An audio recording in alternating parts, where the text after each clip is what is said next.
Dinosaurus masih hidup. Setidaknya itulah yang dipercaya oleh penjelajah yang pernah menjelajahi pedalaman Kongo, tepatnya di tepi Danau Tele, yang merupakan jantung dari hutan Kongo, yang hampir mustahil dijamah oleh orang luar.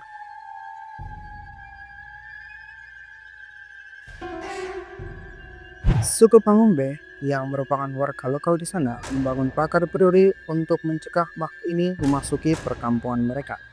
Seorang misionaris Amerika yang tinggal di Kongo sejak 1955, Eugene Thomas, mengaku bahwa makhluk tersebut berhasil dijebak oleh warga yang kemudian membunuh makhluk ini untuk dikonsumsi. Semua orang yang memakan daging makhluk ini meninggal dunia tak lama kemudian.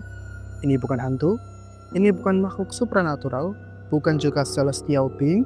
Ini adalah makhluk misterius yang menjadi momok bagi suku Mangumbe, dan sains belum bisa memberikan jawaban pasti.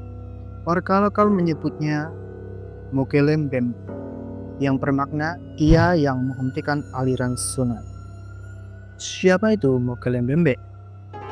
Warga lokal mendeskripsikannya sebagai makhluk berleher panjang, bertubuh besar yang hidup di dalam hutan yang gelap, pekat, dan lebat. Namanya berasal dari bahasa Lingala yang secara umum diartikan sebagai yang menghentikan aliran sungai. Namun, Mokelembembe bisa diartikan sebagai pelangi, dan menurut seorang misionaris Paul Ohdin yang tinggal bertahun-tahun dengan suku Bayaka, kata ini juga bisa diartikan sebagai misteri.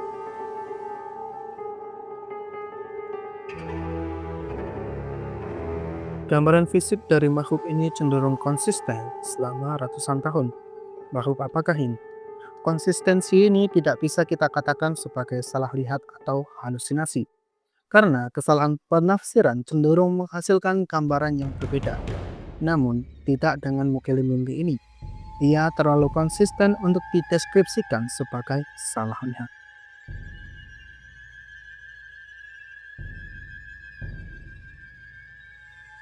Mokelembembe digambarkan sebagai raksasa berkulit merah kecoklatan atau gelap dengan tekstur kulit yang seperti reptil. Dikatakan tubuhnya sebesar gajah, kulitnya halus, berleher panjang dan fleksibel, kepalanya kecil, dan memiliki ekor yang panjang seperti buaya. Konon, ia suka bersembunyi di tikungan sungai yang dalam atau di dalam gua. Meski dari deskripsinya ia seperti herbivora, makhluk ini dikenal agresif dan bisa saja mematikan ketika ia merasa terancam. Warga percaya bahwa siapapun yang menjelajahi wilayahnya akan diserang. Ia dikatakan juga suka menyerang kano yang melintas di wilayahnya. Bagi suku-suku di Kongo Basin, Mokelembembe bukan sekedar hewan. Ia adalah roh sungai, kekuatan yang menjaga keseimbangan alam dan ekologi. Ia melindungi zona-zona yang dianggap sakral, mengajarkan kerendahan hati pada alam, dan sebagai peringatan bagi manusia untuk tidak semena-mena dengan alam. Seorang naturalis asal Kongo yang bernama Oyange mengatakan bahwa jika orang asing mengetahui bahwa Mokelembembe bukanlah makhluk fisik, mereka tidak akan membuang-buang waktu untuk mencarinya dengan kamera. Yang artinya, menurut Oyange, ekspedisi pencarian Mokelembembe oleh orang-orang barat ini hanyalah kesia-siaan. Orang luar pertama yang menemukan jejak kaki dari makhluk yang diduga Mokelembembe ini adalah seorang pastor dari Prancis yang bernama Abbé Levin pada tahun 1776. Saat itu, ia sedang mendokumentasikan sejarah alam Kongo Basin. Kemudian, ia menemukan jejak kaki yang nampak samar namun cukup jelas bahwa ini bukan jejak kaki dari hewan biasa. Jejak itu membentuk lingkaran di tanah dengan diameter 3 kaki.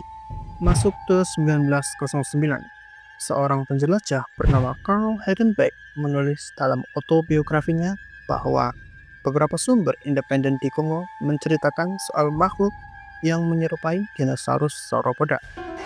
Heidenbeck adalah orang pertama yang secara eksplisit menghubungkan antara Mokelembembe dengan dinosaurus, dan dari sinilah legenda modern ini terbentuk. 4 tahun kemudian, di 1913, seorang kapten dari Jerman bernama Ludwig Freider ditugaskan untuk melakukan survei koloni Jerman di wilayah yang sekarang menjadi Kamerun. Di sana, ia mendengar cerita soal reptil raksasa bernama Mokele-mbembe dari warga lokal dan memasukkannya ke dalam laporan resmi. Ludwig mendeskripsikan makhluk ini berwarna abu-abu kecoklatan, seukuran gajah dengan leher panjang yang fleksibel dan kepala kecil. Warga lokal mengatakan kalau makhluk ini tinggal di tikungan sungai, memakan tanaman tertentu di tepian, dan memiliki kaki dengan 3 cakar. 3 laporan dari 3 orang yang berbeda dalam rentang waktu yang lebih dari 1 abad, dan deskripsinya juga tidak terlalu berbeda.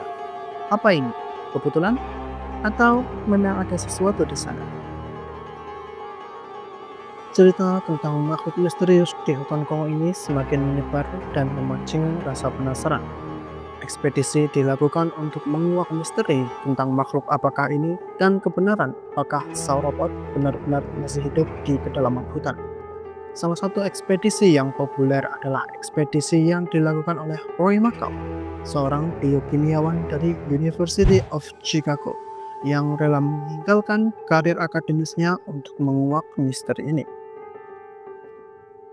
Mackal kemudian bertemu dengan seorang peneliti buaya di Gabon yang bernama James Powell. Powell pernah mendengar cerita soal Mokele-mbembe dari warga setempat. Keduanya bersepakat untuk melakukan ekspedisi untuk menguak keberadaan Mokele-mbembe ini. Di tahun 1980, Mackal dan Powell tiba di Kongo Utara.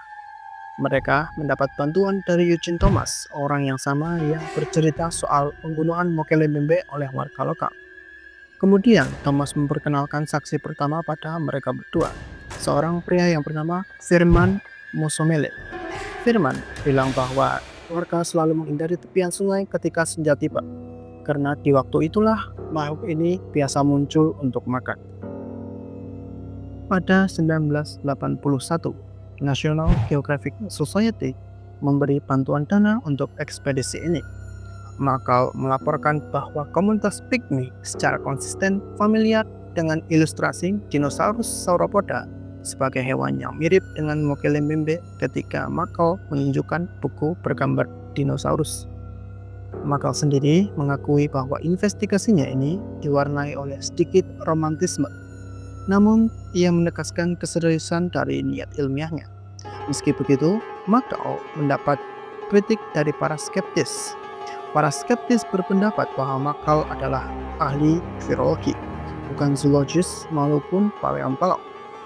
Para skeptis mengatakan bahwa Mackal tampaknya menerima semua kesaksian tanpa cukup mempertanyakan soal kemungkinan salah interpretasi. Selain dari saksi yang diwawancarai Mackal tadi, ada beberapa kesaksian soal Mokele-mbembe yang cukup kontroversial. Di antaranya, kesaksian pertama berasal dari Marcelin Aknakna, seorang naturalis asal Kongo pada tahun 1983. Kesaksian dari Aknakna ini menjadi perdebatan yang cukup panas saat itu. Diceritakan, Aknakna memimpin tim dari Kementerian Air dan Hutan Kongo untuk melaksanakan ekspedisi selama 2 bulan di Danau Tele. Di sana, ia mengaku melihat Mokele-mbembe dengan mata kepalanya sendiri. Ia mencoba memotret makhluk itu, tapi hasilnya kosong. Dia mengatakan bahwa kameranya rusak di saat kritis. Seorang paleontolog bernama Donald Protero mengatakan kalau cerita Aknakna ini mencurigakan karena tidak penting yang berubah-ubah, serta tidak ada saksi di lokasi untuk mengkonfirmasi.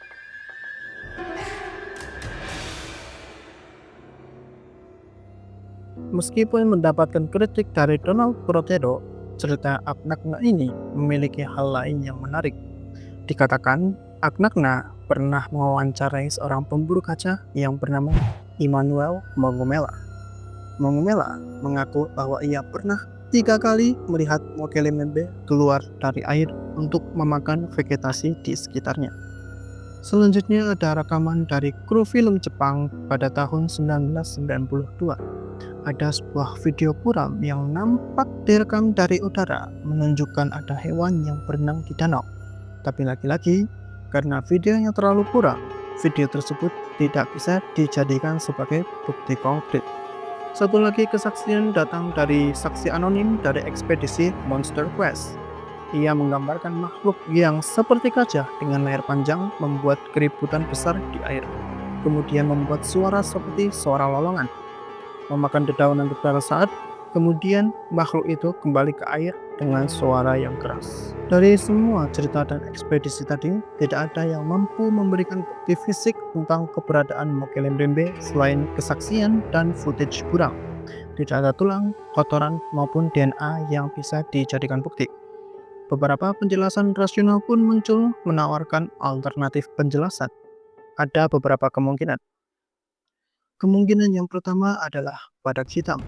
Sebagian besar ahli percaya bahwa Mokele Mbembe yang diceritakan oleh warga Kongo kemungkinan terinspirasi dari badak hitam yang hidup di wilayah itu sebelum populasi mereka menurun drastis. Ketika peneliti BBC menunjukkan foto badak hitam pada beberapa anggota suku yang ada di Kongo pada tahun 2001, mereka justru mengidentifikasi badak hitam yang ditunjukkan sebagai Mokele Mbembe. Kemungkinan kedua adalah salah identifikasi. Spekulasi ini adalah spekulasi yang cukup umum di kalangan skeptis. Spekulasi ini mengatakan bahwa Mokele Mbembe mungkin hanyalah gajah yang berenang dengan belalai terangkat, monitor atau biawak raksasa, kura-kura dengan ukuran raksasa, atau bahkan kudanit. Semua ini adalah penjelasan yang ditawarkan oleh spekulasi ini.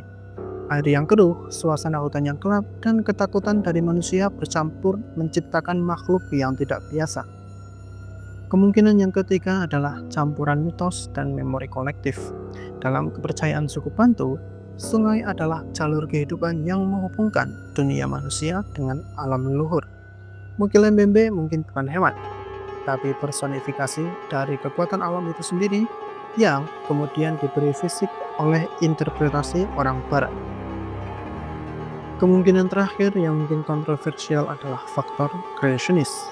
Dikatakan ekspedisi Mokele Mbembe ini didanai oleh kelompok Young Earth Creationists yang terdiri dari orang-orang yang percaya bahwa bumi baru berusia beberapa ribu tahun saja. Bagi mereka, menemukan dinosaurus berarti kebenaran dari kepercayaan yang mereka pegang. Maka tidak heran ada beberapa tokoh yang terkait dengan agama memberikan kesaksian soal makhluk ini. Yang berarti bisa jadi ekspedisi ini tidak murni untuk sumbangan ilmu pengetahuan. Dari sini kita bisa menarik kesimpulan bahwa inti dari misteri ini adalah bukan soal makhluk yang hidup di rawa Kongo, bukan soal apakah dinosaurus masih ada, tapi semua ini adalah tentang bagaimana manusia dari suku pedalaman sampai para ilmuwan ditarik oleh satu ide yang sederhana, bahwa ada sesuatu di luar sana yang tidak kita pahami.